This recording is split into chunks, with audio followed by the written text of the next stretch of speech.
For USCFootball.com, I'm Keely Eure here with Shotgun Spratling for instant analysis of USC's Tuesday press conference with USC head coach Clay Helton. Now, Shotgun, the last time we did instant analysis, we said, the next 24 hours will be critical for USC. You never know what's going to happen in that time span. And what did happen, USC had another player test positive for COVID-19, and USC did have to cancel Saturday's game against Colorado. So here we are on Tuesday talking to head coach Clay Helton. He did give good news.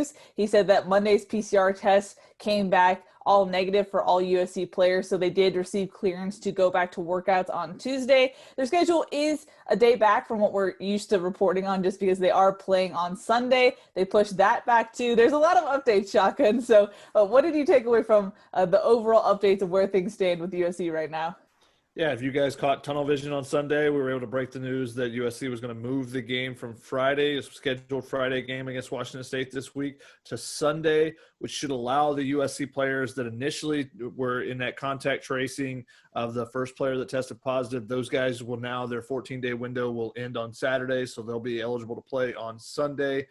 But that's going to change a lot of things this week during practice as well. It's a 2020 week, I guess you would say. You're going to do the best you can. You're going to find a way to work around things. But, USC was not able to play on Saturday against Colorado. Would have been a matchup of two undefeated teams. Actually helps USC a little bit as far as the Pac-12 race goes. They're a step closer to being the Pac-12 South Division champion. But you got to win against Washington State and then take care of business against UCLA to be able to be the representative there. So USC is going forward, and things are looking good today.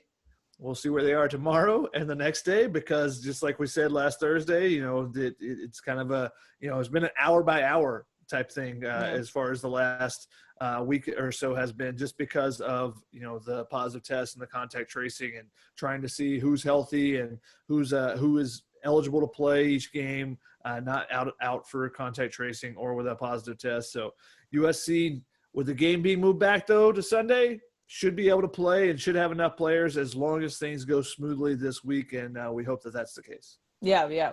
And like you said, Shotgun, it's evolving every day, but it seems like USC will get those players back in that initial quarantine, those players back, which will give enough for a position group, Clay Helton said. He did say he still anticipates younger players getting playing time. He says he's excited about that. It's a challenge, but he's excited about that challenge. But he did say that there are logistical problems to practice, Shotgun. It sounds like they can't really have a scout team this week just because of the rotation of bodies and whatnot. Yeah, I asked him if there was, he foresaw any adjustments they would have to make to the practice schedule, and he talked about the game planning and stuff and how they were, kind of shrunk the Bible down, as he put it. So, they're going to go with a more simplistic game plan, it sounds like, because they may have to put some younger guys in there. But also, you're not getting to practice as much. You're not going to be able to go full team periods, I don't think, as often. You're definitely not going to be able to do it as often, and there's question marks if you have enough guys to do it just straight up. But he said that they're going to have to do, instead of having service teams to be able to, be there to help out run the Washington State stuff against the defense and against the offense, they're going to have to do that, with their ones and twos, just because of the shrunken numbers that they have, they're going to have to, put the card up, and, USC's, Keaton Slovis might be running some Washington State stuff, during practice, just to test out the defense and give them a look. At the same time, the defense is going to have to do the same, just because they don't have as many players. So it's a little bit for the kids. It's probably going to be like going back to high school a little bit, where you run both sides and you run the scout team as well as your stuff. And who knows, maybe Graham Harrell says, that player looks really good. Let's throw that one in there this week. You never know if something like that might happen as well. But the logistical challenges are just you have a shrink roster. You have less guys that are eligible. Obviously, the offensive line has been the position group that it's been, that they didn't have enough for on Saturday. So, are you going to have enough offensive linemen to be able to do a full 11-on-11? That's a big question. Yeah. I think they will be able to do that, and especially as they get some guys back through the week, if the guys that tested positive are now negative, because they can come back quicker with the requisite amount of negative tests. You get those guys back. Maybe you can do a little bit more work later in the week as well there. But there's going to be challenges this week with it. Maybe you have to do a little bit more 7-on-7 than 11-on-11, but you take it in stride. And Clay Helton said, this is the way they've kind of approached this entire season, is that any day we can get out on the field is a gift. And, that's kind of how you got to look at it. And not, I wish we could be out there. We need to be tackling more. We need to do this more. We need to do that more. It's more, hey, we get to be out here and we get to put some work in, and let's make the most of it and do what we can. Okay, let's make a couple of adjustments and try to get ready for this game. And I think that's how they're going to try to approach this week. And, it's going to be a unique week. Last week was similar, where you just didn't have some players and you were just hoping that everything would stay positive, stay negative, actually. Everything would stay negative on the test front. And that's the same thing you're hoping this week. That everything goes smoothly with the testing, and then you just make the most out of the practices that you can, try to get prepared. Washington State, obviously, they haven't played in a couple weeks either, so they're dealing with some issues as well. So they're coming off of going to be a little rusty as well. So they're trying to get back into things. And Nick Rolovich, their head coach, said last night that everything is looking positive for them, and they think they'll be ready to play this week as well. Now, as far as personnel updates that are non-COVID-19 related, Palaie Naoteote remains in concussion protocol, and Raylan Goforth is still dealing with that foot sprain. Shotgun, I know they said they're going to try and test Raylan Goforth's foot today, not in practice, but in the workout, and see if he can change direction. What are you expecting from Raylan, and are you surprised at all that EA is still in concussion protocol? I mean, it's not surprising anytime you have a concussion that, it can linger or it can come back really quickly. This is not his first concussion. Remember, he did have a concussion or go through concussion protocol as well after the big hit with Laviska Shenault in that Colorado game a couple years ago. So especially after you have had a concussion in the past, sometimes the effects can linger longer and longer.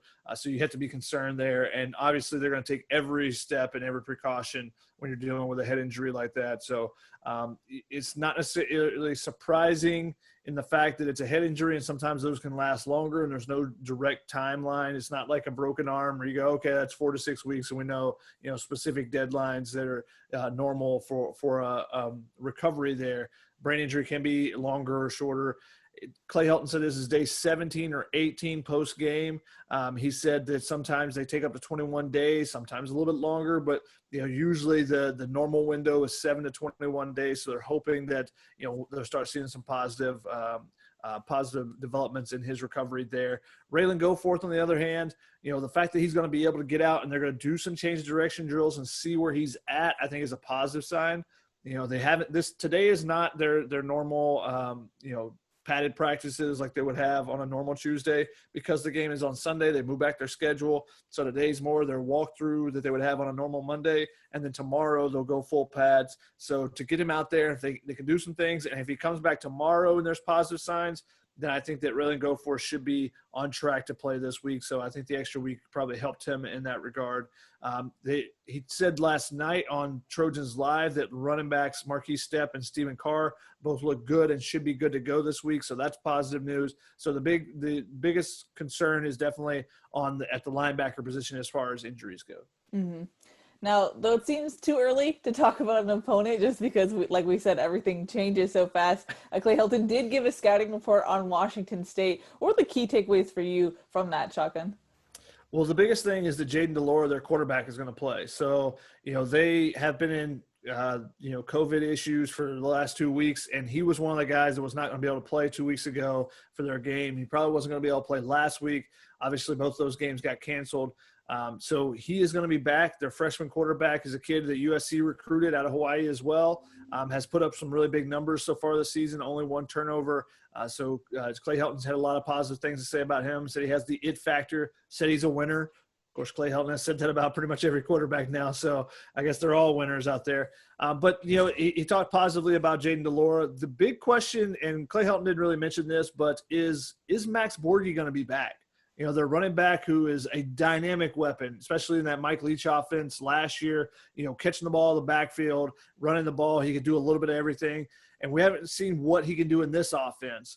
He has been out, but last night Nick Rilovich said in his media availability that Borghi is getting close, very close, but he would not say whether or not he would be available this weekend. So we'll see if he's back. Clay Helton said McIntosh, the running back that stepped in, has provided nice balance for him. He's running for over 100 yards a game. They've got a couple electric wideouts as well. But the biggest thing was the fact that Jaden DeLauro will be back, and the fact that Max Borghi could be back for the Cougars. That's two big weapons for Washington State. Mm-hmm. Now tomorrow on Wednesday, we'll get to talk to Kerry Colbert and Vic Soto, two assistant coaches we haven't talked to yet, so that will be interesting there. But any final thoughts, Shotgun, before we wrap it up? I know it was a hefty update from Clay Helton since we hadn't talked to him in a while. Yeah, it'll be interesting to see if we get to Sunday and there is a game. Clay Helton talked about relying on young guys and the fact that they were planning to have that last week, and he was excited to see some of those young guys get a chance. That may happen again still this week because you have those guys that are in quarantine currently that are not going to be able to participate. How much do you maybe throw some of those young guys in there, give them a little bit of extra time just because they're the ones that have been practicing for 2 weeks and the old guys haven't? So there's some question marks there about, if we may see some extra guys in there. And if you really do shrink the playbook a little bit to make it a little bit simpler for those guys, I think you can have them step in and play a couple series and, get that experience. I think it'll be really good for those guys to get that. We'll see what kind of happens and how those things develop as this week goes along. We'll talk to some position coaches tomorrow, and then we'll get Clay Helton again on Thursday to see, where USC stands then. But again, it's every 24 hours can be different. It's an hour by hour type of thing rather than a day by day with the testing and everything. But right now, everything is looking positive, both at Washington State and at USC. So looking forward to the potential of a game on Sunday. Mm-hmm. Same here. All right, that's going to wrap it up for USC's Tuesday press conference. For Shotgun Spratling, I'm Keely Eure. For more, check out uscfootball.com.